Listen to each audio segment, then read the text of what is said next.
стать жертвой мошенников может каждый. Чаще всего на удочку попадаются люди серебряного возраста. Именно они становятся жертвами каждого 4-го киберпреступления и попадают в долговые ямы. В преддверии Дня пожилого человека в Чебоксарах прошел первый в России чемпионат по финансовой грамотности среди лиц пенсионного возраста.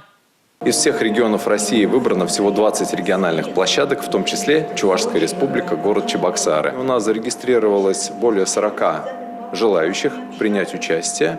Среди участников чемпионата женщины старше 55 лет и мужчины старше 60. Перед ними стояла задача решить тестовые и творческие задания по разным темам. В частности, про финансовое планирование, защиту от мошенников, взаимодействие с банками. На все 60 минут. После чего все желающие могли посетить интерактивную сессию. Для меня лично это было очень полезно узнать свой уровень финансовой грамотности. Были, конечно, и сложные вопросы, но мы старались на них ответить, поломали головы. Надеемся, что здесь с нами еще провели немножко семинар. Мы надеемся, что все это пойдет нам на пользу, и мы не попадемся на уловки мошенников.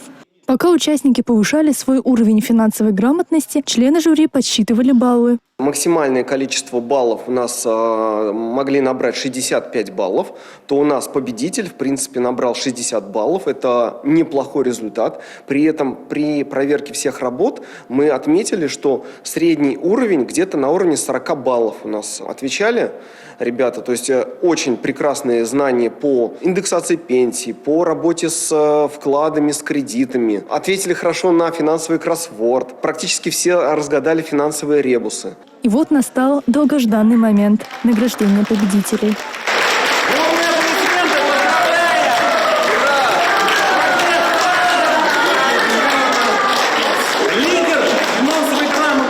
Вопросы были нелегкие, сложные. Над некоторыми пришлось еще попыхтеть. Самым сложным вопросом для меня был это вопрос инвестиций. Куда обращаться, если есть какие-то спорные вопросы.